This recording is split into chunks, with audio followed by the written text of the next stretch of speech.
Bismillahirrahmanirrahim. Assalamualaikum warahmatullahi wabarakatuh.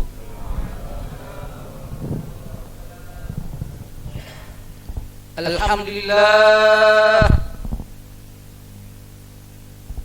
Alhamdulillahilladzi an'ama 'alaina bi ni'matil iman wal islam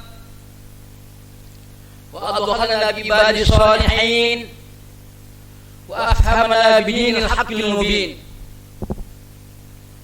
Asyhadu an la ilaha illallah wahdahu la syarika lah wa asyhadu anna Muhammadan 'abduhu wa rasuluhu la nabiyya ba'dah. Faqad qala Allah ta'ala fil Qur'anil Karim ba'da a'udzu billahi minasy syaithanir rajim. Bismillahirrahmanirrahim.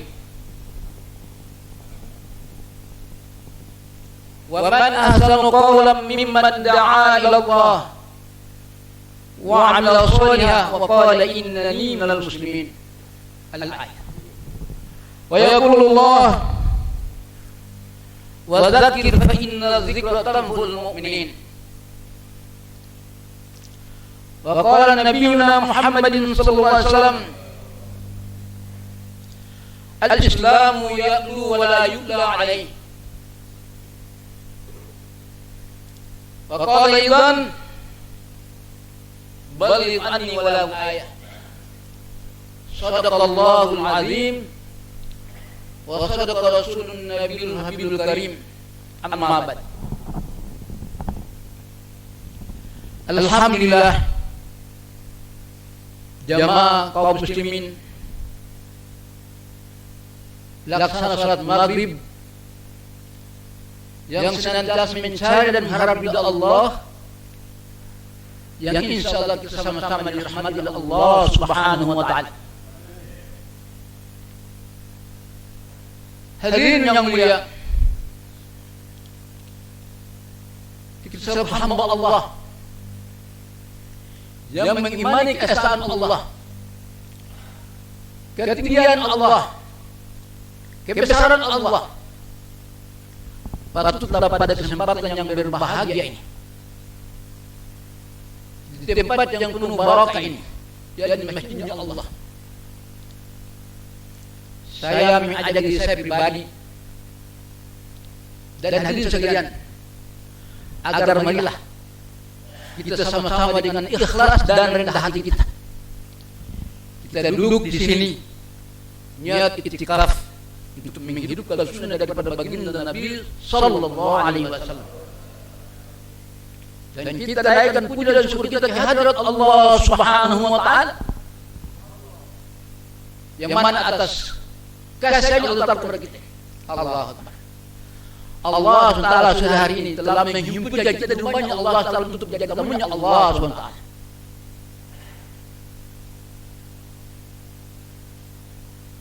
Ini perlu kita syukuri yang mulia, karena banyak saudara kita yang dia salat juga tapi tidak salat di masjid. Allah Akbar.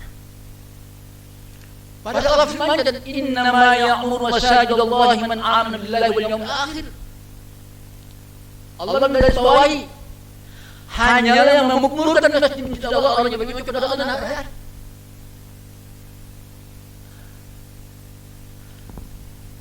Terlalu perhatian yang mulia, kenapa kita masuk kepada Allah? Allah SWT yang maha pencipta dalam menciptakan kita jadi manusia yang mulia. Allah. Padahal kita tidak pernah minta kepada Allah untuk Allah ciptakan kita jadi manusia. Benar enggak? Itu selesai.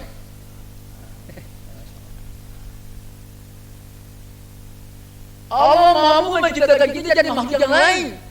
Saat ini kalau Allah menghendaki kita menjadi kita bisa.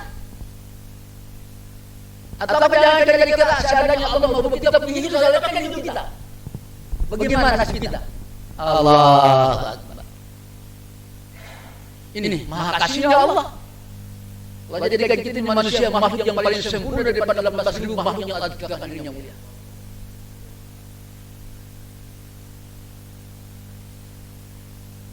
Hadirin yang mulia, selain hadirin yang mulia, Allah Ta'ala memberikan kita sangat banyak nikmat yang Allah berikan kepada kita.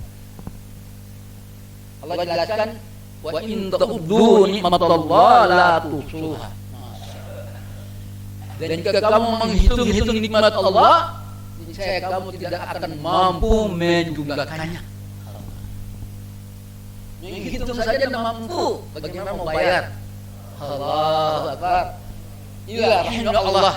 Dalam Al-Quran yang 30 juz tidak ada satu ayat pun yang Allah minta bagi kita itu untuk membayarkan nikmatnya dari walaupun sesungguhnya nikmat hadirin yang mulia.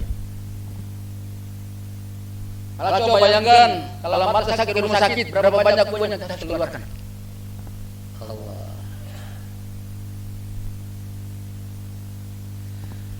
Terlalu pula salam dan salawat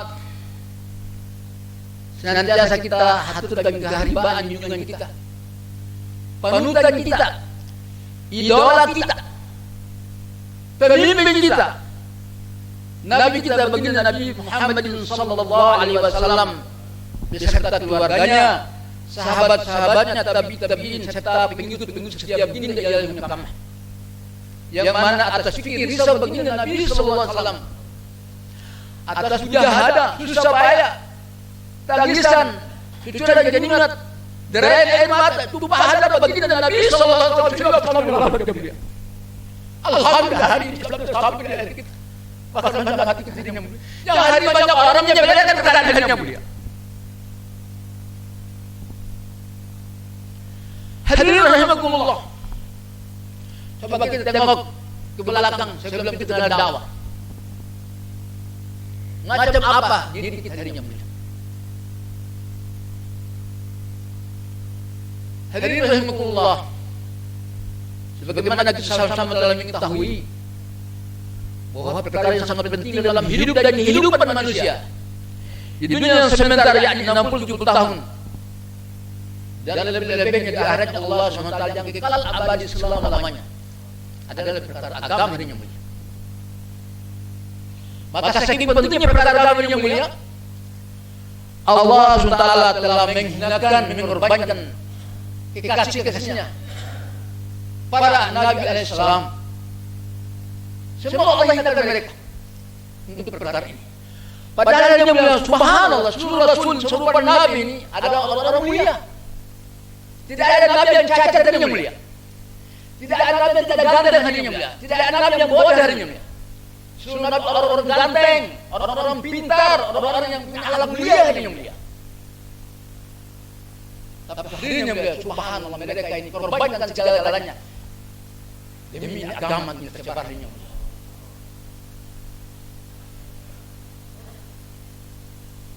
Hadirin yang mulia, subhanallah, perkara agama hari ini sangat mengerikan keadaan umat ini. Kita para daerahnya juga masih menyepelekan perkara ini yang mulia. Hari ini mulia kita para daerah banyak sekali yang tidak merasa munafik. Tapi kalau bicara yang mulia, kapan terjadi kita jadi munafik? Ketika tekanan agama datang, ketika hisab datang, berbenturan dengan asbab dunia, kita munafik saat itu yang mulia. Iman kita kotor pada saat itu, cacat pada saat itu. Na'udzubillah. Jangan sampai terjadi kematian pada saat itu.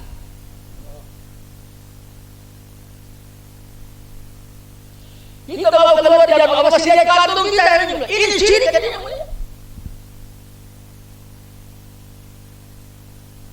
Ini yang Nabi kata takut syirik asghar, syirik kecil yang kita anggap juga syirik, padahal itu syirik yang mulia.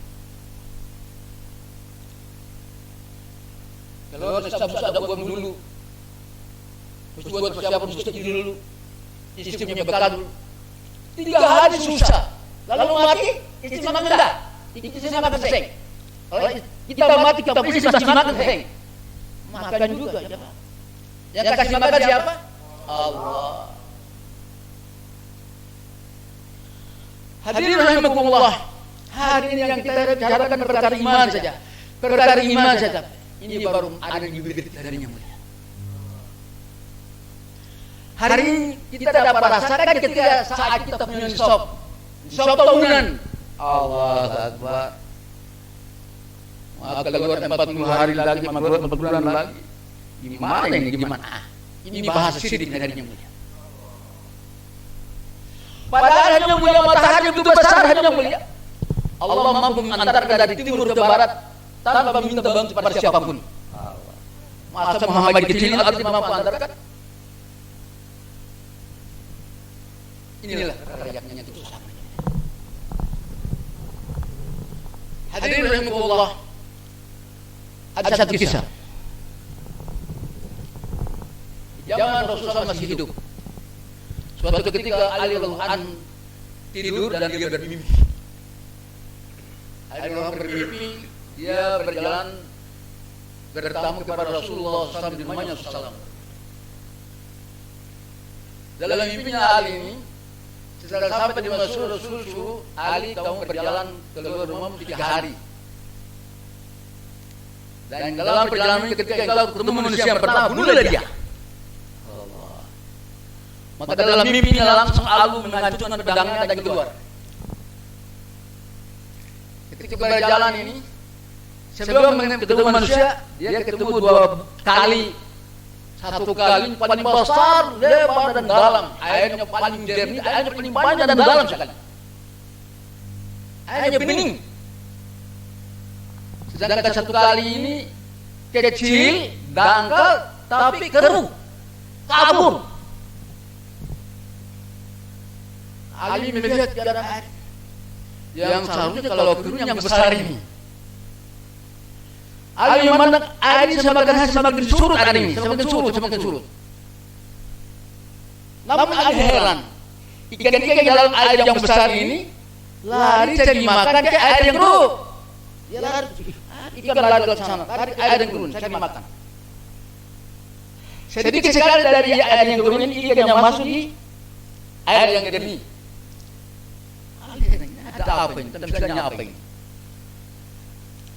Singkat cerita, hari kedua Ali langsung jalan, tinggalkan ini kali.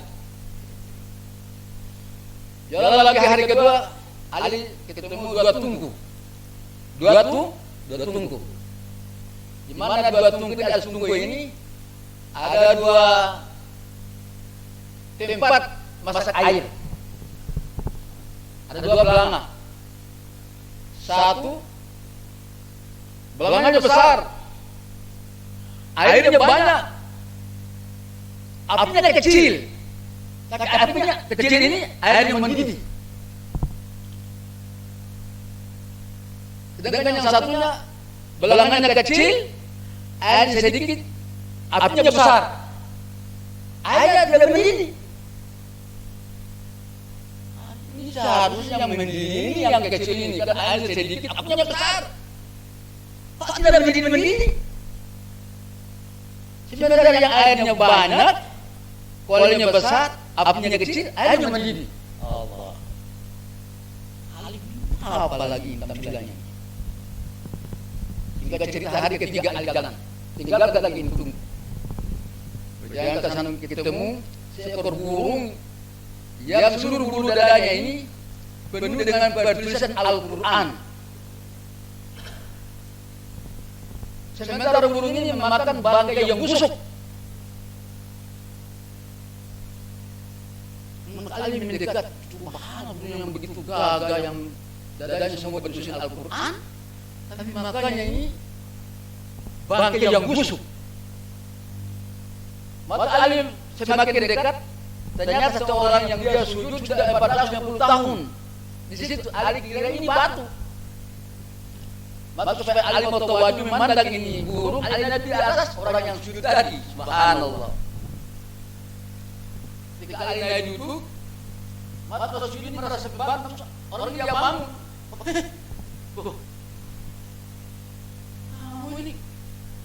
Kamu siapa? Dan ngapain kamu di sini? Maka orang itu bilang, "Hai saudara, saya ini umat Nabi Musa. Saya sudah sujud di sini sudah 450 tahun. Langsung Ali yang ingin Rasul saya bunuh. Tas. Dan dalam mimpi Ali tebas ini umat Nabi Musa kepalanya lepas. Ketika Ali sudah tebas ini kepala umatnya muslim langsung sadar. Subhanallah, saya mimpi. Baginya dari mendatangi Rasulullah SAW. Dan dia tercarikan mimpinya. Ya Rasul, subhanallah saya semalam saya bermimpi. Mimpinya aneh sekali. Rasul senyum. Coba kalau saya jadi mimpi itu gimana? Saya bermimpi semalam. Saya datang bertamu sama engkau ya Rasul. Ketika saya sampai di rumahmu ini, engkau suruh saya dulu dari rumah saya berjalan 3 hari. Dan engkau pesan, manusia pertama yang saya ketemukan saya bunuh. Maka saja hari pertama ini subhanallah saya ketemu 2 batang kali. Satu besar, dalam, dan airnya deras, airnya jernih. Yang satu kecil dan dangkal. Terus airnya di mau semakin saya lihat semakin surut. Tapi airnya terus sekali. Dan yang lebih aneh lagi saya memandang di dalam air ini, ikan-ikan yang ada di air yang jernih ini, dia kembali lari masuk di dalam air yang keruh tadi. Dia mencicipi sesuatu di air yang keruh itu. Sementara ada beberapa ekor dari air yang keruh dia balik masuk dan dia berteduh, tidur tenang-tenang dalam air yang jernih tadi. Maka Rasulullah menjelaskan, ya Ali, nanti dia akhir zaman nanti ada 2 kelompok manusia. Satu kelompok manusia ini dia sibuk dengan urusan dunianya. Itulah air yang keruh. Ikan itu dalam manusianya. Maka ada satu kelompok manusia yang dia sudah dapatkan hidayah dari Allah untuk membawa perkara agama. Tetapi dia kembali tinggalkan ini perkara agama dan dia balik sibuk urusan dunianya enggak masuk di situ. Dia kembali ke air yang tadi. Ini dia sibuk urusan dunia lagi. Maka alangkah beruntungnya orang-orang yang pada saat itu dia sibuk dengan perkara agama sampai dia mati dalam perkara agama. Alangkah nas dan ruginya orang yang telah dapat jadi hidayah itu sedangkan urusan dunianya dia mati pada saat itu. Kemudian saya menceritakan lagi. Setelah hari kedua saya berjalan lagi. Saya ketemu 2 tubuh ya Rasul. Dua-duanya ada isi kewali. Yang satunya ini kewalinya besar, airnya banyak sekali. Sedangkan apinya kecil. Namun api yang kecil ini mampu mendidihkan. Itu air satu sehingga dia mendidih. Dengan yang satu lagi kewalinya kecil, airnya sedikit. Apinya besar sekali. Tapi apinya tidak mampu untuk mendidihkan airnya. Mau terus jelaskan. Itu air yang banyak, apinya kecil, satu kelompok orang yang dia bawakan agama, dia itu senyap-senyap saja. Dia itu disepelekan dari orang. Tapi dia ini istiqomah. Aspek dia itu maka tersebarlah hidayah seluruh alam. Sedangkan yang satunya ini satu kelompok juga buat itu kerja agama.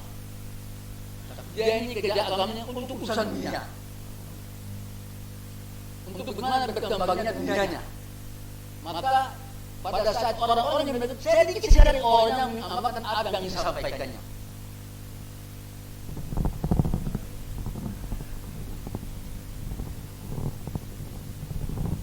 Subhanallah.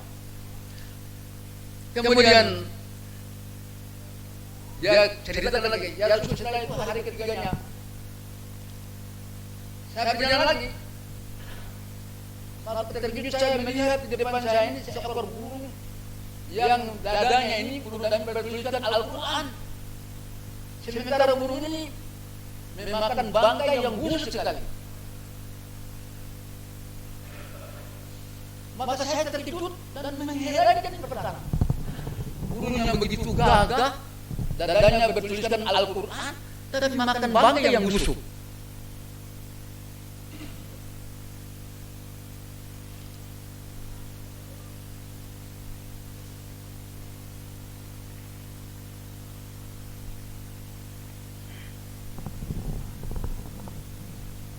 Maka saya dekat, saking saya serius memandang ini gunung dalam keadaan makan bangkai. Maka saya duduk di atas seorang yang dia sujud selama 450 tahun. Saya tidak tahu itu manusia, saya kira ini batu. Maka setelah saya duduk di atas batu, orang ini untuk mau memandang ini keadaan gunung tadi, tiba-tiba orang ini bergerak, maka saya terkejut. Dan ternyata orang dia bahasa, ini satu orang manusia. Maka saya tanyakan, kamu siapa dan dalam rangka apa kamu di sini? Maka dari pertanyaan saya jawablah orang ini bahwa dia ini umatnya Nabi Musa. Yang dia sujud di situ sudah 450 tahun. Ketika dia menjelaskan begitu, saya tadi ingat pesanmu bahwa saya pun manusia pertama yang saya ketemu. Lalu saya tebas. Ketika saya tebas dia, kepalanya pun lalu saya sadar dalam mimpi saya. Maka Rasul jelaskan, burung yang bertuliskan Al-Quran di dadanya dan dia makan itu bangkai adalah manusia yang menggunakan ilmu agama untuk mencari dunia.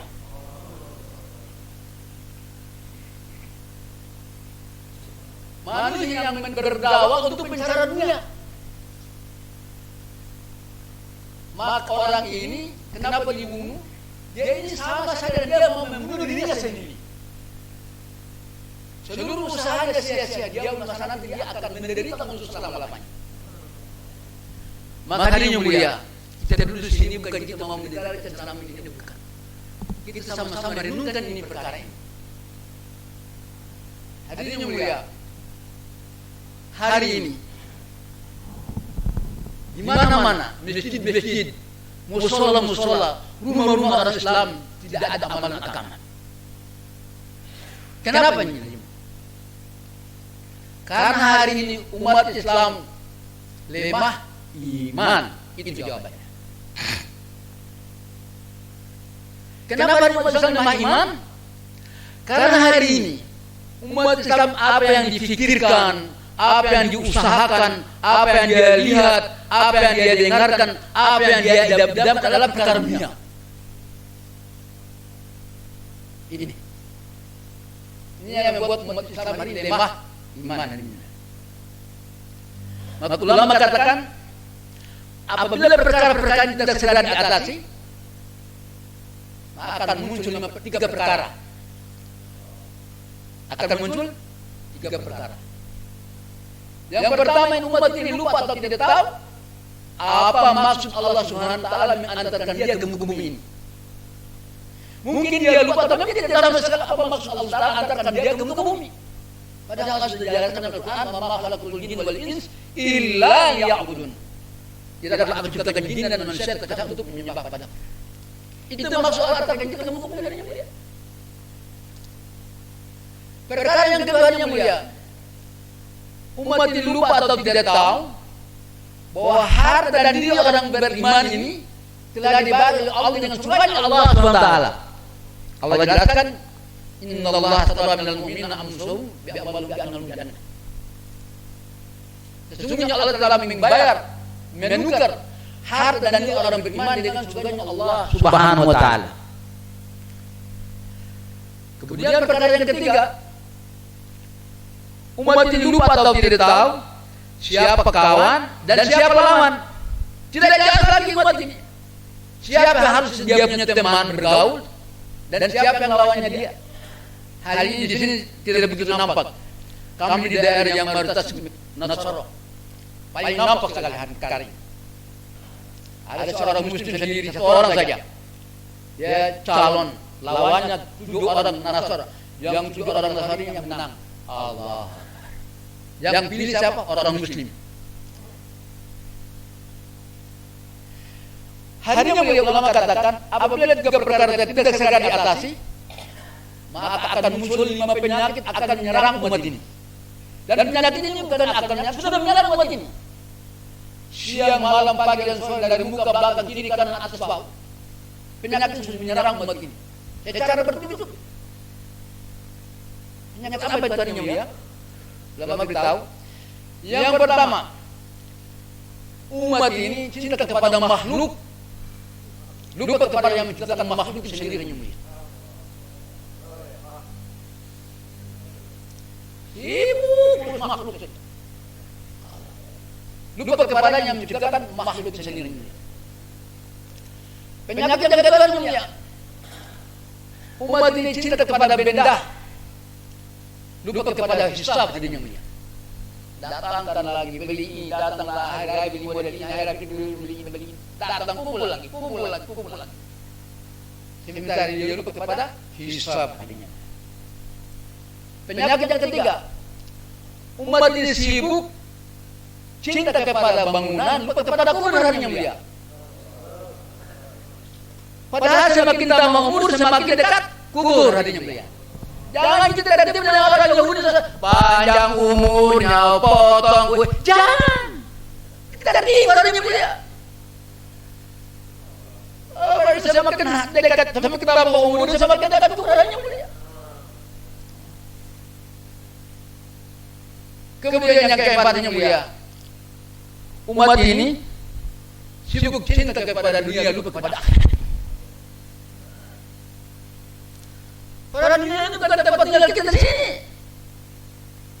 Dunia ini tempat kelahiran kita.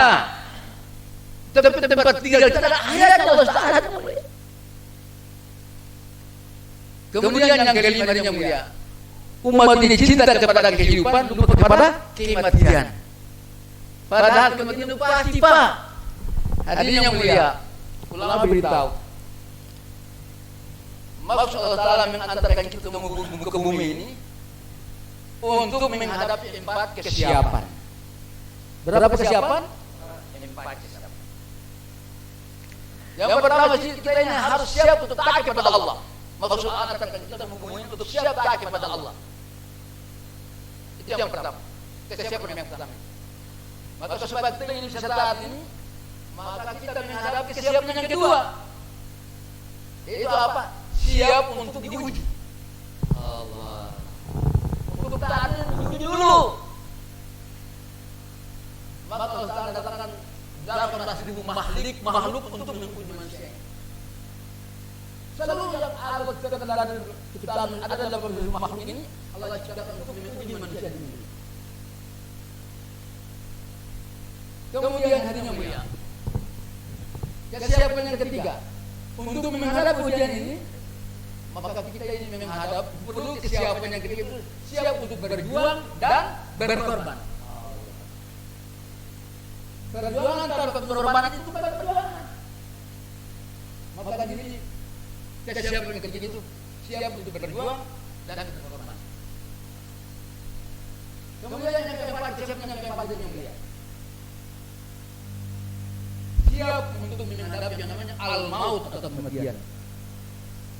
Allah sudah jelaskan, kullu nafsin dha'iqatul maut. Kata-kata segala yang bernyawa pasti dan pasti merasakan yang namanya al-maut atau kematian.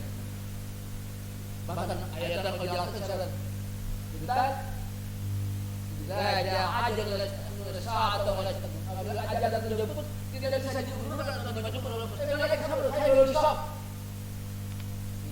Tidak ada kompromi. Saya belum bisa sampai berapa bulan ini. Saya tidak dapat usaha belum keluar. Apa baru? Tidak. Bapak hadirin yang mulia, untuk perkara ini, ulama beritahu lagi, ada 4 kewajiban bagi orang beriman. Ada 4 kewajiban bagi orang beriman. Yang pertama, orang beriman wajib belajar ilmu agama.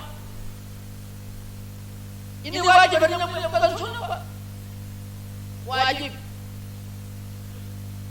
Setelah beriman sudah belajar ilmu agama, maka kewajiban yang kedua muncul. Itu orang beriman wajib mengamalkan ilmu agama yang tadi dia belajar.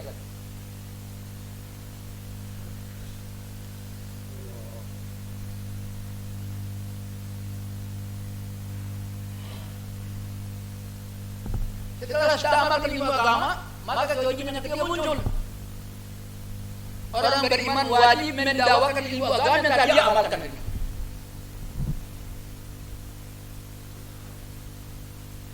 Setelah dakwakan, maka kewajiban yang keempat muncul. Orang beriman wajib menjaga keutuhan agama. Apa itu keutuhan agama? Salat 5 waktu. Itulah keutuhan agama yang mulia. Lalu beritahu, apabila 4 kewajiban ini saja tidak ditunaikan, maka akan menghadapi 5 pengadilan. 4 kewajiban tidak ditunaikan akan menghadapi 5 tuntutan. Yang pertama, ketika mereka bertanya, "Ma rabbuka?" Siapa Tuhan kamu? Mayat menjawab, "Faqul Allah." Allah bertanya, "Hei hamba fulan, dulu saya hidup kamu di muka sekian tahun. Kamu sudah habiskan rezeki sekian banyak. Kamu sudah belajar agama atau belum? Kalau sudah, alhamdulillah. Tetapi pertanyaan akan menyusul. Kamu sudah amalkan ke belum? Kalau sudah, alhamdulillah. Namun pertanyaan muncul lagi. Kamu sudah dakwakan ke belum? Kalau sudah, maka pertanyaan muncul. Kamu sudah jaga ke belum? Pak, perkara jaga ini perkara yang rumit. Apabila Allah bertanya, "Kenapa?" atau "Mengapa?" ulama katakan, kalau sampai pertanyaan Allah, "Kenapa?" atau "Mengapa?" maka siap-siap untuk menuju jalur kirinya. Yang kedua, "Wa man nabiyuk?" Siapa nabimu? Maka Nabi jawab, "Wa bi Muhammadin nabiyyu wa rasul." Nabi Muhammad bertanya, "Hei hamba Allah, berapa banyak sunnah yang kau amalkan dan kau dakwakan?" Kalau sudah, ya alhamdulillah. Kalau belum, maka di situ Nabi mengingkari kita bahwa kamu bukan umat. Kemudian yang ketiga, keluarga kita menuntut kita, anak istri, sanak saudara, tetangga, birman kita akan menuntut kita. "Ya Allah, dia itu bapak saya, dia itu paman saya, dia itu tetangga saya. Dahulu dia bisa sendiri, tidak pernah ajak saya. Padahal saya dimainkan di depan rumahnya, tapi tidak pernah ajak saya. Dia adalah saudara saya minta hak saya. Saya minta hak saya ditunaikan. Kalau dia ajak saya, begini saya tak ke kamu, saya tidak suruh dijawab." Allah. Maka pahalanya tadi yang dia sudah ibadah selama ini, karena dia sia-siakan hak saudaranya, tidak tunaikan hak saudaranya, maka dihabiskan pahalanya kepada saudara-saudara yang tadi dia tidak. Inilah orang yang bangkrut, hakikat orang yang bangkrut ini. Kemudian yang mulia, masya Allah. Yang keempat, ketika menjawab, "Wa ma ihwanuk?" wal muslimin muslimat ikhwan, maka seluruh muslimin muslimat akan datang menuntut haknya.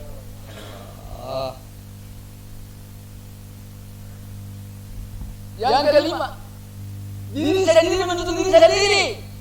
Aduhai, kenapa dulu saya tidak belajar ilmu agama? Aduhai, saya punya ilmu, kenapa saya tidak amalkan? Aduhai, saya sudah amal, kenapa saya tidak awalnya? Aduhai, saya sudah, kenapa saya tidak jaga dirinya? Maka hari ini beliau ulama beritahu, solusinya untuk menjawab ini 5 tuntutan hanya satu saja, tidak banyak hari ini mulia. Apa solusinya? Ambil tas dulu 4 bulan minimal. Siapa lihat kas 4 bulan? Hari ini yang mulia, kalau tidak keluar pasti dikeluarkan hari ini yang mulia. Tidak belanjakan hajatmu dalam apa pasti dibelanjakan, tapi bukan di jalan Allah yang mulia. Tidak habiskan umur di jalan Allah, pasti umurmu habis, tapi bukan di jalan Allah. Hadirin yang mulia, kalau dari saya minta maaf. Sebenarnya saya ini tidak adil. Saya ini keluar 4 bulan dari Jawa Barat sini. Seharusnya saya bagi adil 2 bulan di apa? Bukan Subang. Harus 2 bulan di sini. Tiba Allah, saya ditahan sampai 3 bulan. Itu pun saya minta untuk pindah ke sini. Dalam keadaan terpaksa. Tidak ada yang siap untuk mengatakan saya mau, saya habiskan masa saya di sana. Tapi saya merasa tidak adil. Kata Allah, yang pertama ke saya ini, saudara saya yang begini. Allah. Saya saat ditas saya beban berat sekali. Saya mau ikut mana ini? Saya ikut mana ini? Saya ambil duluan tas saya. Kok coba datang tas lagi? Saya bingung. Maka saya bismillah pada kata rombongan itu belum jadi terpilih saudara-saudara satu rombongan sebenarnya. Maka saya seketika dengan dalam keadaan Sebenarnya tidak masuk akal saya. Dan ya Allah, kalau saya tunda dari rumah yang lebih dari 50.000 rupiah, saya tidak selamat dari mulia. 5.000 rupiah. Saya dari menunggu naik pesawat. Sesuai janji Allah. Intan suruh yang suruh menyesat kepadamu. Siapa yang membantu agama Allah, Allah akan bantu. Hadirin yang mulia, hari ini kita kenapa belum bisa nisab? Karena kita kami. Inilah lemahnya iman, cacat iman kita dan mulia. Hadirin yang mulia, bagaimana kita menjadikan biaya kalau kita sendiri lemah iman, kita sendiri cacat dan mulia. Maka jangan heran kita datang orang-orang jual sama kita. Tolong aja. Kenapa? Karena kita masih merasa bahwa yang menyelesaikan permasalahan kita hanya mulia. Hanya mulia kita ini lemah. Tidak punya apa-apa, lahir miskin, telanjang, bodoh. Tidak kuat, tidak buat apa-apa. Kita besar, Allah berikan kita kekuatan, berikan kita fisik, berikan kita harta, kita sombong hanya. Hari ini kita ini tidak punya apa-apa. Jangan diri kita tidak punya yang mulia. Yang kita punya siapa saja apa yang kita punya, dosa yang kita punya yang mulia. Yang kita punya dosa. Dunia dan Islam miliknya Allah. Subhanallah. Kita sering mendengarkan kisah-kisah dalam Al-Quran banyak. Allah ceritakan Nabi Musa AS diperintahkan untuk melakukan Fir'aun. Nabi Musa tapi dalam hatinya.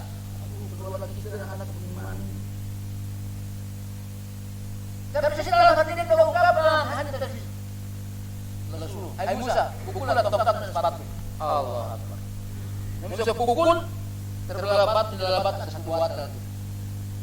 Maka langsung pukul lagi batu yang kedua. Pukul lagi batu terlelepat ada satu wadah lagi. Maka langsung pukul lagi batu yang ketiga. Ketika Nabi Musa pukul ini batu, subhanallah, di dalam 3 lapis batu ada seekor ulat yang makan daun yang segar hadinya. Allah. Rezekinya ditanggung oleh Allah. Yang memberikan rezeki siapa? Allah. Makanya yang mulia, perkara ini sangat penting untuk jadi pelajaran buat kita. Hadirin yang mulia, saya ini masih 1 bulan lagi, Pak. Saya sudah niatkan dalam diri. Kalau sebelum masa saya selesai, ada rumah yang kasih 4 bulan gerak di daerah saya siap untuk masa 4 bulan menjadi dalil. Ada yang siap, kes. Saya 1 bulan lagi sudah selesai ini. Hadirin yang mulia. Obat lemah iman itu hanya 4 bulan, Pak. Obat lemah iman hanya 4 bulan. Dan untuk menyelesaikan semua masalah hanya 4 bulan. Hadirin berbahagia, boleh Pak kita daftarkan Pak supaya anak istri kita, tetangga kita nggak nuntut, maka kita selesainya obatnya hanya 4 bulan saja. Sunan Kalijogo ya, Masya Allah. Sunan Kalijogo juga berpesan jangan dulu pulang sebelum 4 bulan. Masya Allah ini judulnya 4 bulan Pak. Yang belum 4 bulan kita daftarkan di belakang.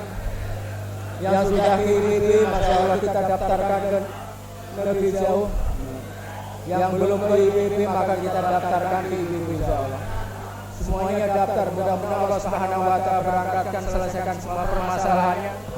Dan mudah-mudahan Allah Subhanahu wa Ta'ala cukupi semua keperluannya semua.